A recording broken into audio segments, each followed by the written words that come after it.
اعوذ باللہ من الشیطان الرجیم بسم اللہ الرحمن الرحیم الحمدللہ رب العالمین بارئ الخلائق اجمعین والصلاة والسلام علی سید الانبیاء والمرسلین وعلی آلہ الطیبین الطاہرین المعصومین اما بعد۔ نہج البلاغہ اور زندگی کے اصول کے عنوان سے یہ سلسلہ گفتگو جاری ہے۔ سلسلہ کلام یہاں تک پہنچا تھا کہ جس کو ہم زندگی کی کامیابی سمجھتے ہیں، آیا وہ ہمارے امام، ہمارے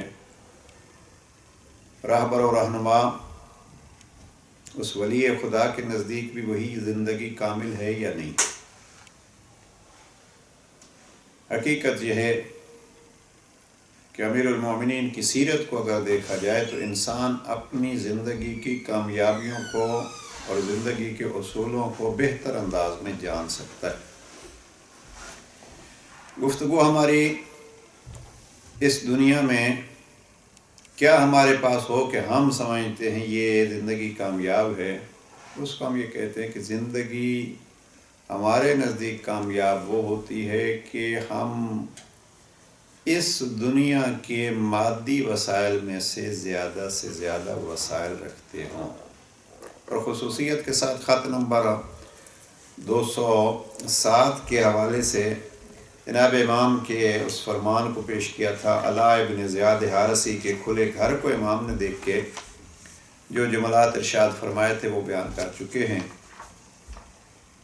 اس بحث کا خلاصہ یہ کرتے ہیں کہ آیا میں دنیا سے، ذرا اس پہ توجہ فرمائیے گا، میں دنیا سے زیادہ فائدہ اٹھا رہا ہوں تو یہ میری کامیابی ہے، یا دنیا والے میری ذات سے زیادہ فائدہ اٹھا رہے ہیں تو وہ کامیابی ہے؟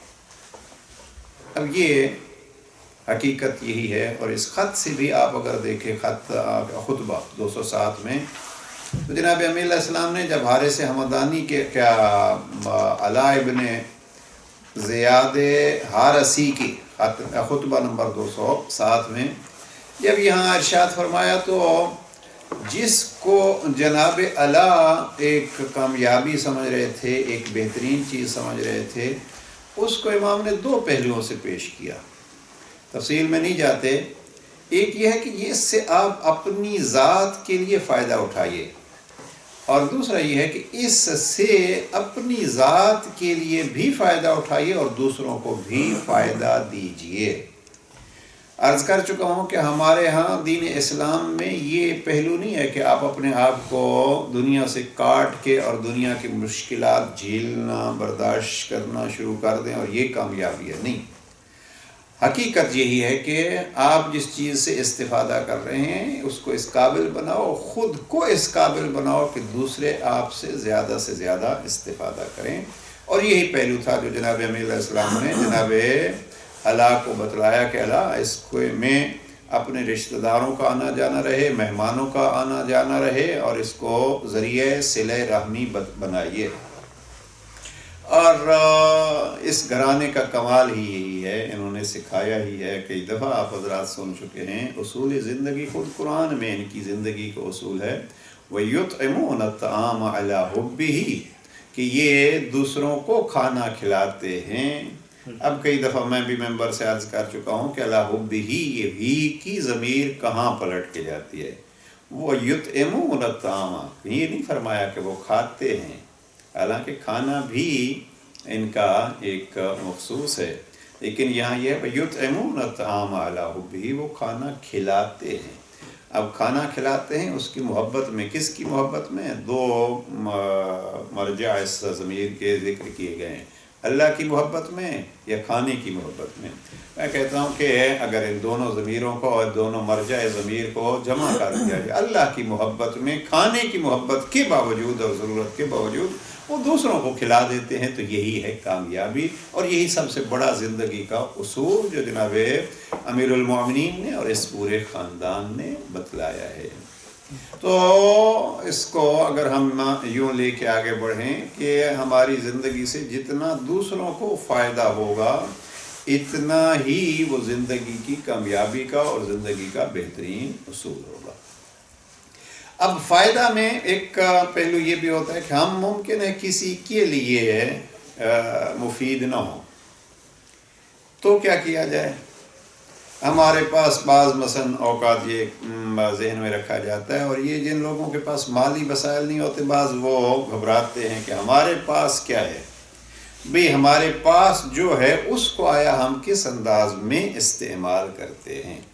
اس کا دوسرا پہلو یہ لے لیجئے کہ اگر کسی کے پاس کچھ نہیں ہے تو اس کچھ نہ ہونے کی صورت میں کم از کم یہ ہے کہ میں تو بعض اوقات یہ کہتا ہوں کہ بعض اوقات اللہ سبحانہ و تعالیٰ کسی کو ایسی رکاوٹیں دے کے اس کو بہت ساری غلطیوں سے بچا لیتا ہے، اس لیے کہ دو پہلو ہیں، کبھی وہ دے کے آزماتا ہے، کبھی لے کے آزماتا ہے۔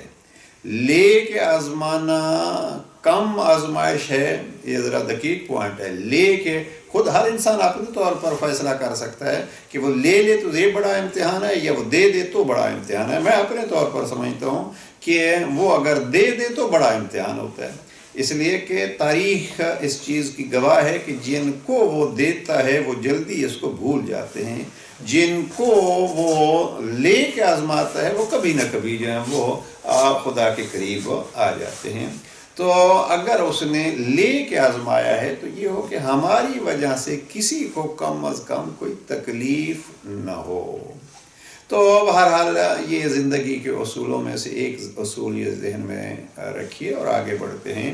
ایک اور پہلو کو آج جو عرض کرنا ہے وہ یہ ہے کہ ہم اپنی زندگی کو دوسروں کے لیے نفع بخش بنائیں۔ اگر یہ پہلو ہوگا تو ہمارے لیے بہت سارے اس میں اچھائیاں ہوں گی، اور یہی ہماری حقیقت میں کامیاب زندگی ہوگی۔ اب دوسروں سے مراد جب لی جاتی ہے تو دوسروں میں ہم کہاں سے شروع کریں؟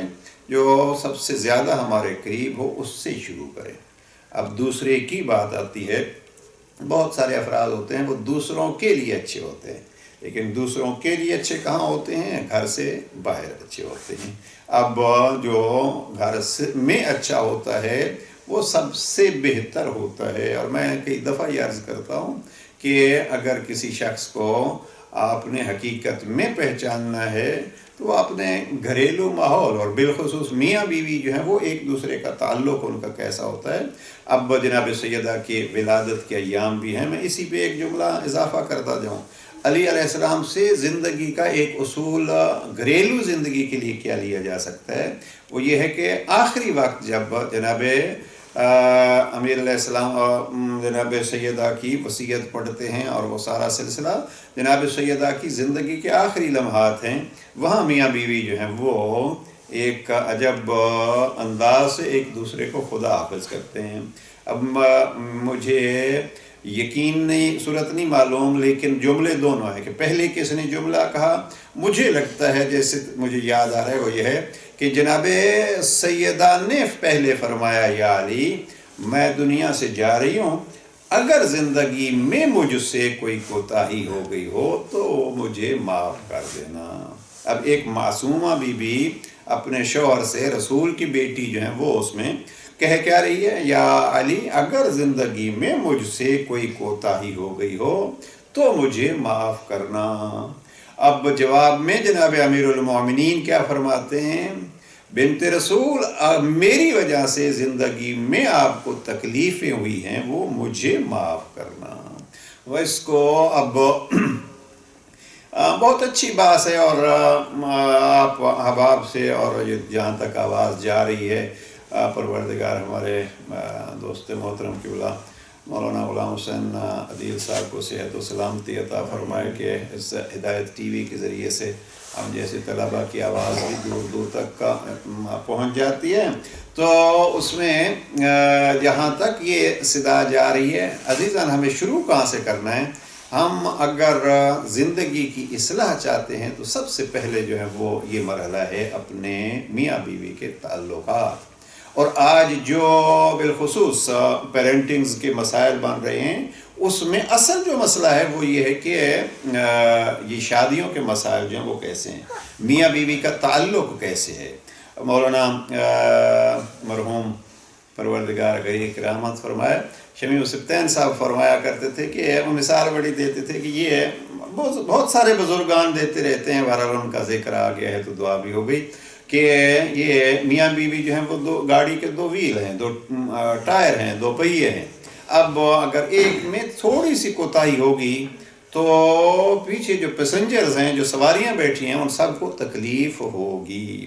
پہلے تو یہ ہے کہ اگر ایک پنچر ہو جائے گا تو دوسرا جو ہے وہ آگے چل ہی نہیں سکے گا، اور اگر چلے گا بھی تو اس کا نقصان بھی ہوگا، جو پنچر ہو کے جس کو دھکیلا جا رہا ہے، اور جو نہیں ہے وہ بھی زیادہ دیر نہیں چلے گا۔ لیکن نقصان کس کا ہوگا؟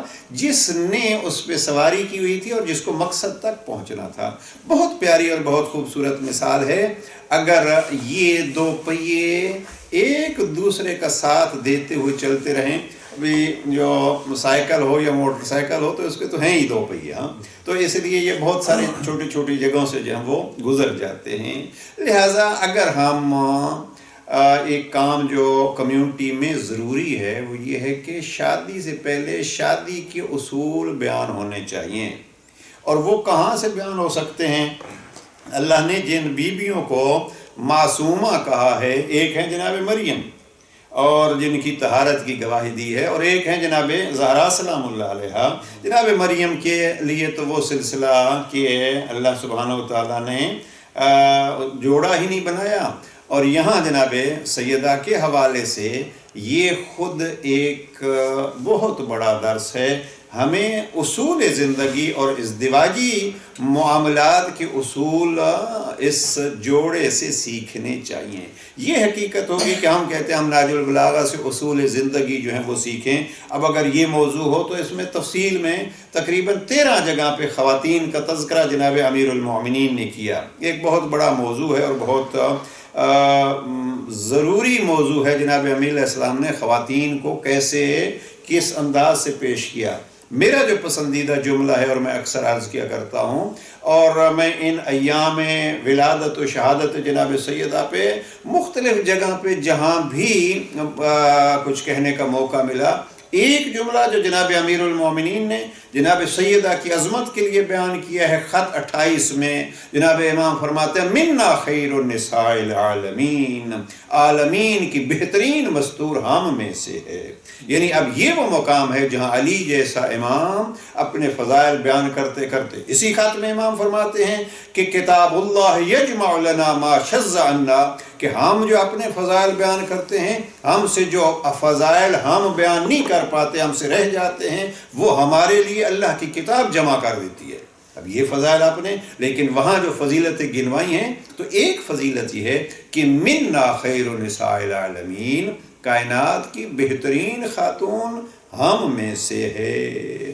اب یہ کون کہہ رہا ہے؟ ایک شوہر ایک زوجہ کے لیے کہہ رہا ہے۔ اس کو ہم اگر اس انداز سے لیں، بہرحال وہ میں عرض کر رہا تھا کہ عورت اس حوالے سے ایک جو جملہ میرا پسندیدہ ہے وہ امیر المومنین کا یہ جملہ ہے، اور میں سمجھتا ہوں کہ اگر اس ازدواجی زندگی جو اس وقت مسائل بن رہے ہیں، اور بعض اسلامی ممالک میں ہم جہاں بیٹھے ہیں اس سے زیادہ، بہت سارے نام لینا مناسب نہیں ہے، اسلامی ممالک میں یہ مسائل ہیں، طلاق اس حد تک جا چکی ہے۔ کیوں؟ میں یہ عرض کرتا ہوں کہ یہ وہ مثال جو ہے 2 پہیے نے اپنی جگہ چھوڑی ہوئی ہے۔ پہیے کو کیسے جناب امیر علیہ السلام نے بیان کیا؟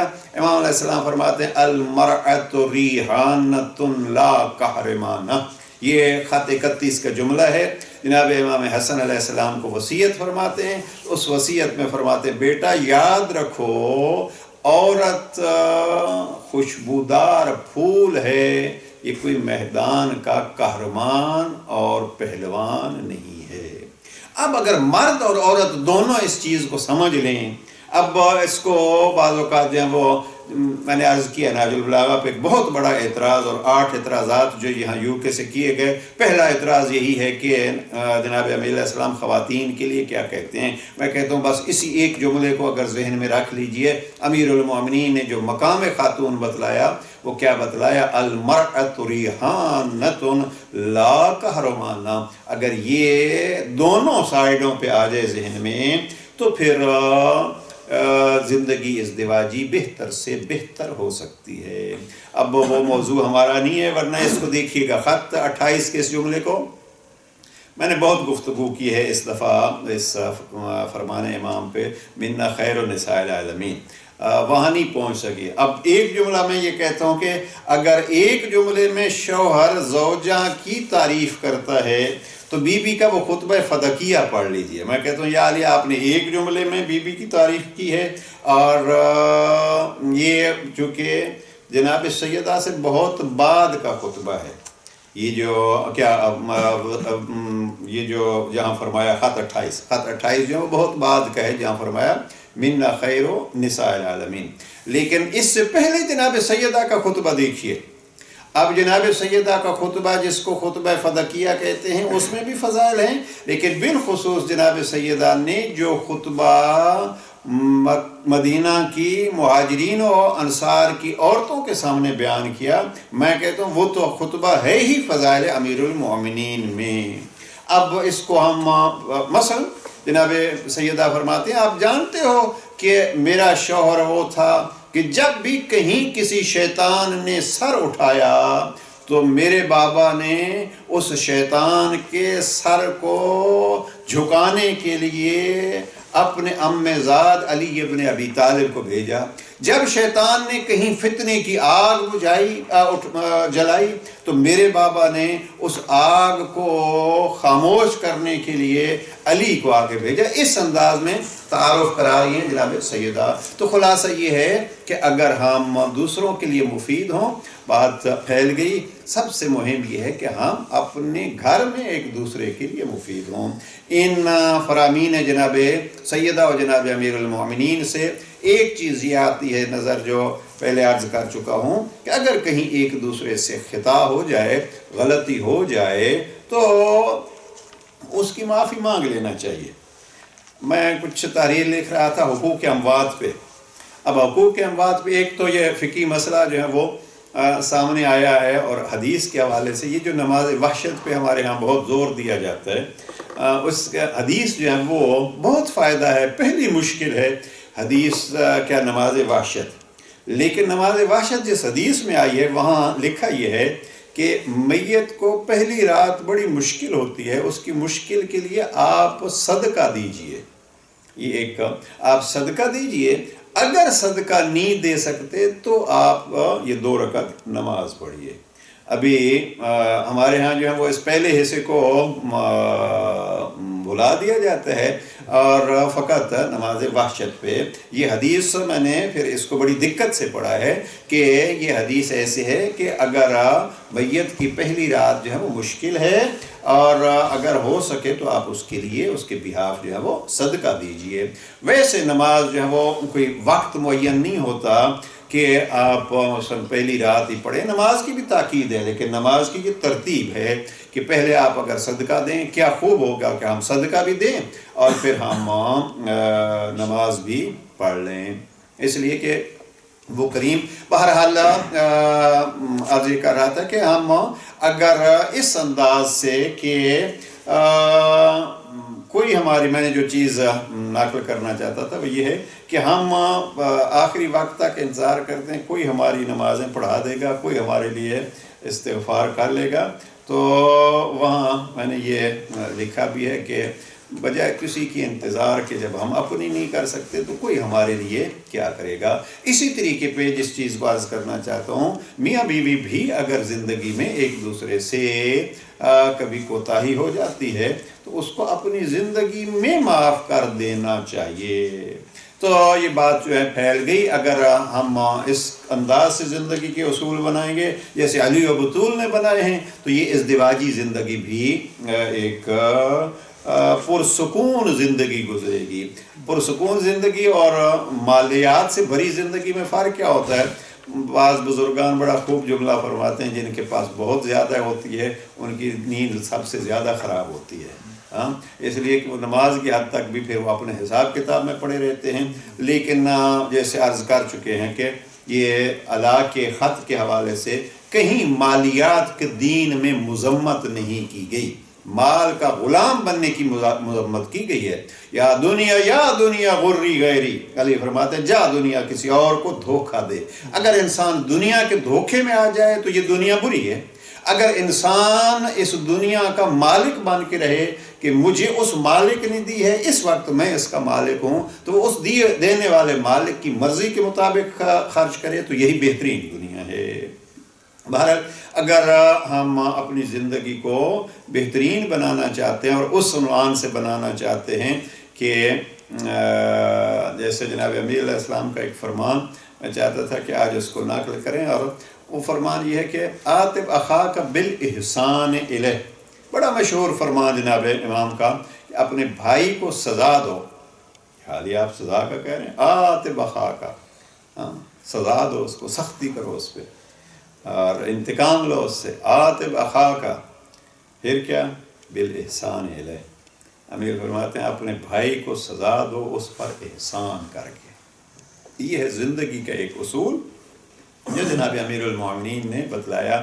اب اس پہلے حصے کو ہم یوں کلوز کرتے ہیں کہ زندگی میں ہم اس دنیا کے مالک بن کے رہیں، مملوک اور غلام نہ بنیں، تو مکان ہو، دنیا ہو، وہ مفید ہے۔ اگلا مرحلہ ہم اسی کو لے لیتے ہیں کہ اگر کسی سے کوتاہی ہو جاتی ہے اس زندگی میں، ایک اصول اور ہمیں بنا لینا چاہیے، انتقام اس کا کچھ نقصان کر کے لینے کے بجائے کیا ہونا چاہیے؟ عاتب اخاک بالاحسان الیہ، بھائی کے ساتھ، بھائی سے انتقام لو۔ اب اس بھائی میں جو ہے وہ میاں بیوی، عاتب اخاک یہاں سے مراد یہ ہے کہ دوسرے سے، یعنی جس کو آپ چاہتے ہو، تو اب میاں بیوی بھی ایک دوسرے پہ احسان پہ، اولاد والدین بھی ایک دوسرے پہ احسان پہ، اور عام پھر خاندان کا سلسلہ، پھر کمیونٹی کا سلسلہ، پھر ممالک کا سلسلہ، اگر یہ چلتا رہے کہ عاتب اخاک بالاحسان الیہ۔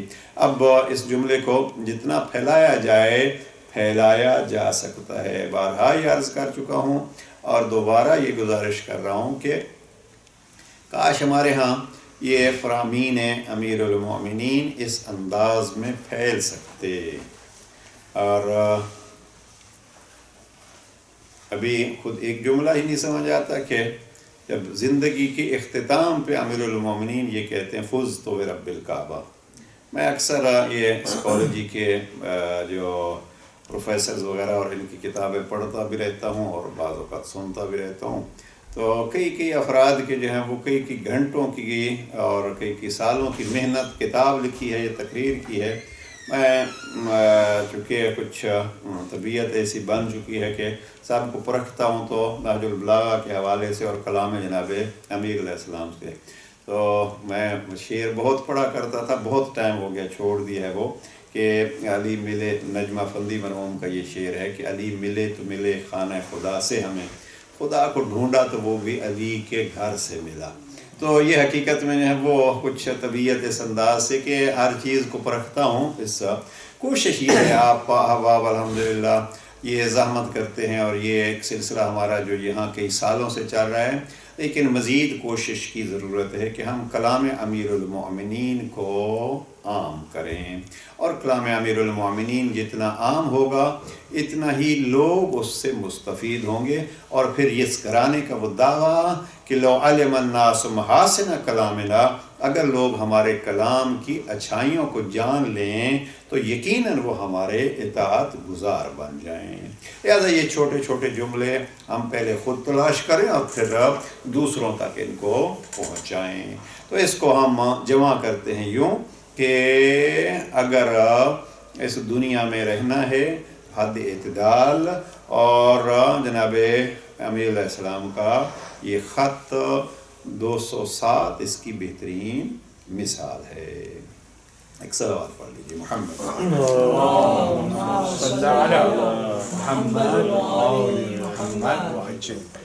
آج جس چیز کو آگے بڑھانا چاہتا ہوں وہ اگر آپ احباب نوٹ کر لیں، یہ کلمات کثار میں بارہا پہلے بھی بیان ہو چکا ہے، کلمہ نمبر 9 ہے، یہ ترجمہ مفتی جاہ حسین مرحوم، اس میں یہ کلمہ نمبر 9 ہے جو جناب امیر علیہ السلام فرماتے ہیں خالط الناس مخالطتاً، یعنی آپ ذہن میں رکھیے کہ ہمارا موضوع کیا ہے کہ نہج البلاغہ اور اصول زندگی۔ خالط الناس مخالطتاً، لوگوں سے اس طریقے سے ملو ان متم معہا کہ اگر تم ان متم معہا بقوا علیکم اگر آپ ان کے ساتھ رہے اور آپ دنیا سے چلے جاتے ہیں تو بقوا علیکم وہ آپ پر روئیں، وَإِنْ عِشْتُمْ اور اگر وہ آپ کے ساتھ ہیں اور آپ بھی ہیں، حنوا الیکم تو وہ تمہارے ملنے کے مشتاق ہوں۔ اب یہ ہے انسان کا زندگی اور بعد زندگی دونوں کے اصول جو ہیں وہ جناب امیر علیہ السلام نے، یہاں رہنا ہے تو کیسے رہو اور یہاں سے چلے جاؤ تو کس انداز میں آپ کا جانا ہو، ایک ہی جملے میں بیان کر دیا۔ کچھ ایسے انداز سے رہو کہ وہ انداز آپ کا ان کی اس دنیا میں رہنے کی صورت میں بھی ان کو جذب کرے اور اس دنیا سے جانے کے بعد بھی آپ کو یاد رکھا جائے۔ اس کے لیے بہت خوبصورت جملہ جناب مفتی جاور حسین مرحوم نے مختصر سا 3-4 سطروں کا حاشیہ لکھا ہے اردو میں اس فرمان کا، اور اس فرمان میں ایک جملہ فارسی کا ایک لفظ لکھتے ہیں کہ مرنج و مرنجان، مرنج و مرنجان کہ کسی کو باتوں سے رنجیدہ نہ کرو، مرنج و مرنجان۔ لیکن پہلا جملہ یہ ہے کہ کسی کی باتوں سے رنجیدہ نہ ہو اور کسی کو اپنی باتوں سے رنجیدہ نہ کرو۔ میں نے کبھی عرض کیا تھا کہ ایک بزرگ نے بہت خوب کہا، ایک مجتہد تھے، وہ فرماتے تھے کہ پہلا مرحلہ مشکل ہے، پہلا مرحلہ آسان ہے، مرنج، کوئی آپ کے ساتھ گستاخی کرتا ہے تو آپ رنجیدہ نہ ہو۔ یہ قرآن مجید کا ایک حکم ہے کہ اذا لقوا الذین جہلوا قالوا سلاما، جاہل قسم کے لوگوں سے واسطہ پڑتا ہے تو ان کو سلام کہہ کے گزر جاؤ۔ تو یہ آسان ہے کہ آپ کسی کی غلط باتوں سے، جیسے معصومین کا ایک سلسلہ ہے، کسی کی باتوں سے رنجیدہ نہ ہو، کوئی گالیاں دیتا ہے تو وہ اس کا اپنا کام۔ تو یہ مرنج و مرنجان، اور دوسرا یہ ہے کہ آپ کی باتوں سے کسی کو بھی تکلیف نہ ہو۔ اب یہ کون سا اس میں مشکل ہے؟ عام بندے کے لیے دونوں مشکل ہیں، دوسروں کو رنجیدہ بھی کرتے رہتے ہیں اور دوسروں کی باتوں سے رنجیدہ ہوتے بھی رہتے ہیں۔ بہرحال اس میں مفتی جاور حسین مرحوم نے ایک فارسی کا شعر لکھا ہے عرفی مرحوم کا، اور وہ ہے کہ چنان با نیک و بد سر کن کہ بعد از مردنت عرفی، کہ دوسرے لوگوں کے ساتھ زندگی میں ایسے رہو کہ آپ کے مرنے کے بعد، ان میں ہے نا کہ خالق الناس، امیر علیہ السلام نے کیا فرمایا کہ لوگوں سے اس طریقے سے ملو کہ اگر مر جاؤ تو تم پر روئیں اور زندہ رہو تو تمہارے ملنے کے مشتاق ہوں۔ تو شاعر نے کیا کہا کہ چنان با نیک و بد سر کن، کہ نیک اور بد کے ساتھ ایسا سلوک کرو کہ بعد از مردنت عرفی، عرفی شاعر کا تخلص ہے کہ آپ کے مرنے کے بعد مسلمانت بزمزم شوید و ہندو بسوزانت، کہ آپ کا مرنے کے بعد ایسا ہو کہ مسلمان کہے مجھے اس کو زمزم سے غسل دینا ہے، اور ہندو کہے کہ مجھے اپنی ان مخصوص لکڑیوں کے ذریعے سے اس کو جلانا ہے۔ یعنی آپ کے اس حسن خلق کے ساتھ ہی کوئی زمزم سے غسل دینے کا بھی متمنی ہو اور کوئی آپ کو جلانے کا بھی متمنی، خوبصورت تشبیہ جو ہے وہ دی ہے، یعنی ہر کوئی اپنے پیارے انداز سے آپ کو خدا حافظ کرنے والا ہو۔ اب یہ کیا ہے؟ خالط الناس مخالطتاً۔ تو ایک شعر مجھے ایک ڈاکٹر صاحب پڑھ رہے تھے اور میں نے نوٹ کیا، اور وہ شعر ایک بہت مشہور غالب کے دور کے ایک شیعہ شاعر تھے، حیدر علی آتش، ان کی بہت ساری غزلیں پھر اسی عنوان سے، اس ایک شعر کی وجہ سے دیکھیں۔ جناب امیر علیہ السلام کی محبت میں بڑے پیارے پیارے حیدر علی آتش کے اشعار ہیں۔ اردو دان حضرات اگر مثلا اس کو جانا چاہتے ہیں تو بہت اچھی ایک ہندوستان سے ویب سائٹ ہے جو شعراء پہ اور اچھے اچھے کلام پہ ریخت ہے، اس کو آپ بہت سارے اردو مٹیریل اس پہ ہے، اور بعض کتابیں بھی ہیں ہماری، یعنی انہوں نے ادبیات کو بہت خوبصورت انداز سے پیش کیا۔ تو یہ شعر اس ریختہ ویب سائٹ پہ جو ہے وہ ہے، اور اس میں کیا حیدر علی آتش، جناب امیر علیہ السلام کی عظمت میں وہ ایک جملہ انہوں نے لکھا ہے، ایک مصرع ان کا پورا یاد تو نہیں ہے، لیکن وہ کہتے ہیں کہ علی کے ذریعے سے نفس امارہ کے ساتھ لڑو، اس کو ظاہراً لفظ سے توڑو، علی کے ذریعے سے نفس امارہ کو توڑو۔ بہرحال اس شعر جو حیدر علی آتش کا ہے وہ یہ ہے، سن تو صحیح جہاں میں ہے تیرا فسانہ کیا، کہتی ہے تجھ کو خلق خدا غائبانہ کیا۔ ہمارے ہاں اکثر جو ہے وہ یہ ہے، آج کل بالخصوص جوانوں کے ہاں بڑا ایک عجیب سا جملہ ہے کہ جی لوگ کیا کہتے ہیں۔ ہمارے ہاں بر صغیر میں اور ایشیا میں بہت زیادہ ہی اس کو لوگ کیا کہتے ہیں، اور پھر یہاں کے بچے جو ہیں وہ بعض اوقات کہتے ہیں جی آپ لوگوں کو دیکھتے ہیں۔ جی دونوں چیزوں کو بیلنس ہونا چاہیے تو انسان کی زندگی اچھی گزرتی ہے۔ لیکن یہاں آتش نے کیا کہا ہے؟ آتش کہتے ہیں کہ سن تو صحیح جہاں میں ہے تیرا فسانہ کیا، لوگ تجھے کس انداز سے یاد کرتے ہیں، کہتی ہے تجھ کو خلق خدا غائبانہ کیا، جب تو غائب ہو۔ اب جناب امیر علیہ السلام کے اس فرمان کو دیکھیے، مر جائیں تو پھر لوگ آپ کو کیسے یاد کرتے ہیں۔ وہ ایک ماہر نفسیات بڑا خوب جملہ کہہ رہا تھا، کہنے لگا کہ کم از کم آپ کے جانے نہ جانے کا فرق محسوس ہو، زندگی یوں گزارو کہ آپ کے جانے نہ جانے کا فرق محسوس ہو۔ امیر المومنین کی زندگی کیا تھی؟ وہ شہادت امام پہ پڑھتے ہیں کہ وہ رو رہا تھا، ایک نابینا اور ایک غریب۔ تو امام حسن مجتبیٰ نے پوچھا کیوں؟ تو وہ کوئی آتا تھا کھانا کھلاتا تھا۔ تو وہ انداز اس میں کہ اگر آپ نہ رہو تو کم از کم آپ کا، اب جتنا ہمارے موسم ظاہر ہے، البتہ وہ بھی بچے ہیں، اپنا خاندان ہے، ان کو تو یہ جانے کی ایک تکلیف ہوتی ہے، لیکن آپ کی عظمت اتنی ہوگی جتنا ہی آپ کے جانے کے بعد بہت سارے لوگ آپ کے جانے کی وجہ سے کمی محسوس کرتے ہیں۔ وہ کمی تبھی محسوس کر سکتے ہیں جب ہم جانے سے پہلے بہت سوں کے ساتھ خالتو اور لوگوں کے ساتھ ملیں ایسے کہ ہم ان کی زندگی کے لیے کچھ بہتری کے لیے کر جائیں۔ اب اگر یہ اصول ہمارا رہے، اس اصول کے لیے کیا کرنا ہے؟ اس اصول کے لیے وہ فرمان بھی خالط الناس مخالطتاً، یہ معیار کیسے بنانا ہے کہ رہیں تو لوگ مشتاق رہیں، چلے جائیں تو لوگ یاد کریں۔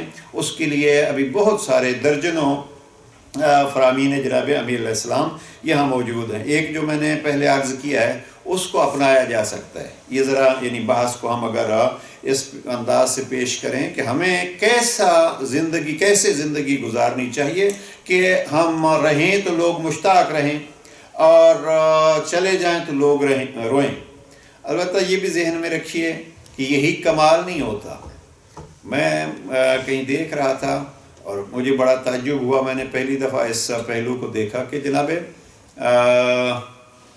صالح نبی نے 104 سال تبلیغ کی، اور 104 سال کے بعد تبلیغ کے بعد جو ادھر ادھر دیکھا، ہے کوئی میری تبلیغ کی وجہ سے میرا ہمدم کوئی نظر نہیں آیا۔ حد یہ ہے کہ 104 سال کے بعد ایک بھی جناب صالح کو نظر نہیں آیا۔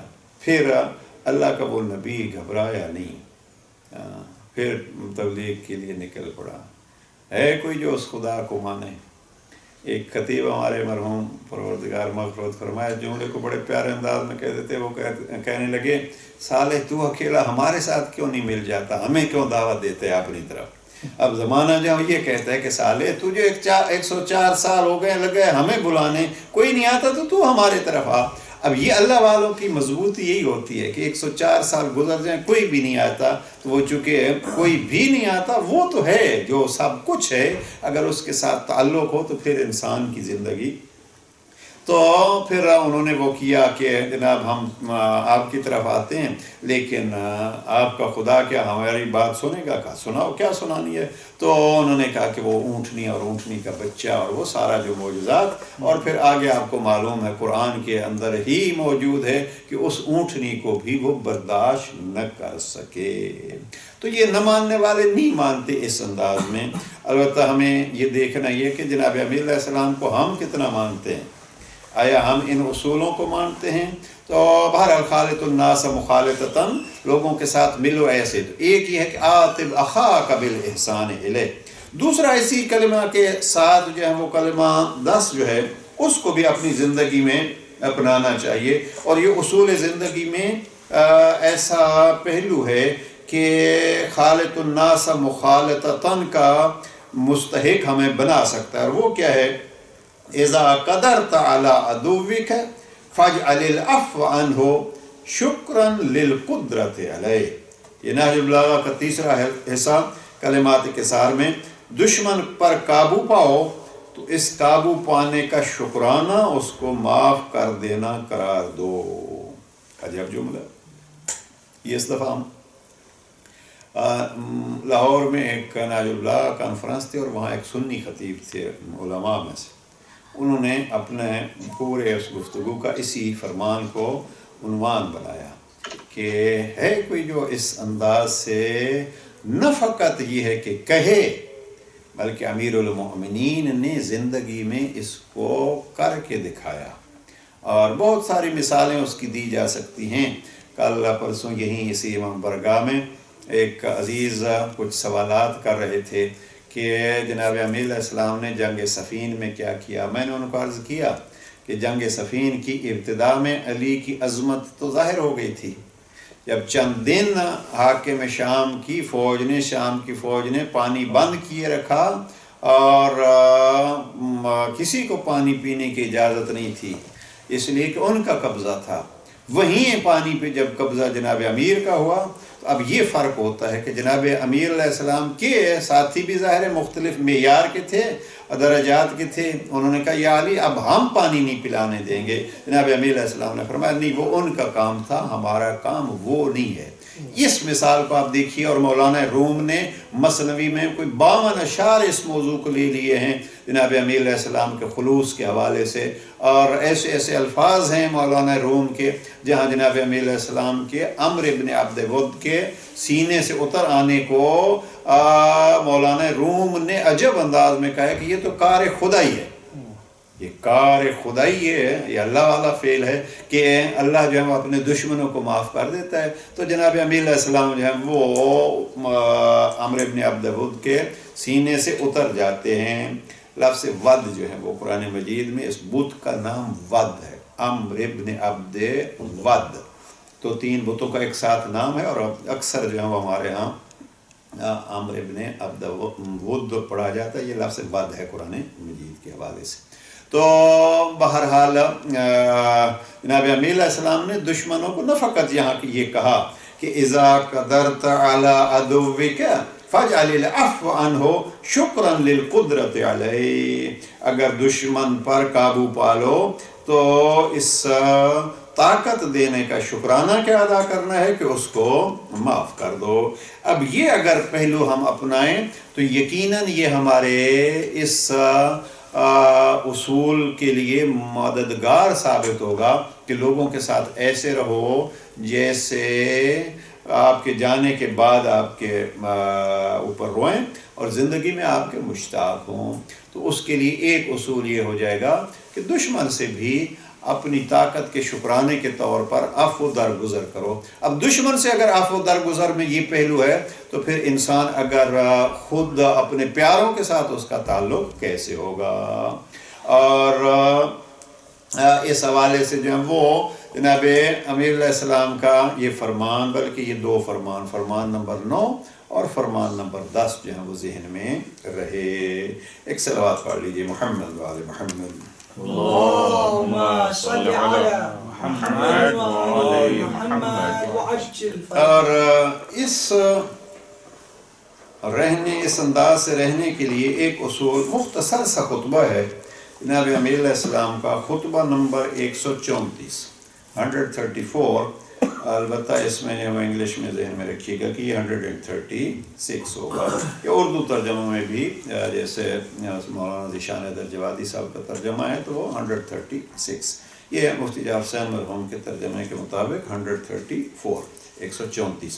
اب اس میں سے ایک جملہ جو ہے وہ اس حوالے سے، اور اس جملے پہ بالخصوص علامہ تقی جعفری نے اپنی شرح میں بہت کچھ لکھا ہے اور بہت ہی خوبصورت جملہ ہے اس میں، اور وہ ہے انی اریدکم للہ